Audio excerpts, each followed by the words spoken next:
These are one of my favorite things to play with in the summer because as these tomatoes get taller, these are my slicer tomatoes, so like my normal sized tomatoes. They will completely cover this trellis and probably go all the way over to the other side because they like to do that. They get really big.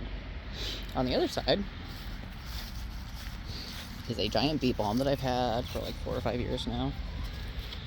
And I seeded a melon that I don't know how to pronounce that is a substitute for cucumbers, a cantaloupe type melon, and oh my gosh, candy roaster squash, which will be interesting to see how I tie them up to this trellis because it's gonna be interesting.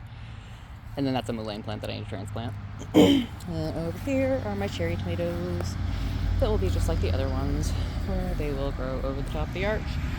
And the great thing about it, the peas are certainly a perfect example of it because they're starting to grow over.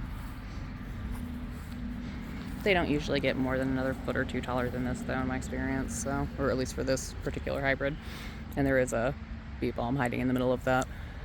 But yeah, so basically once these vines get big enough to go over the top, I can just walk down the center and harvest them. So I don't have to bend over. I don't have to worry about like those weird spiky cages or adding bars to the plastic ones or any of the other bizarre things I've seen people have to do to be able to have tomato plants.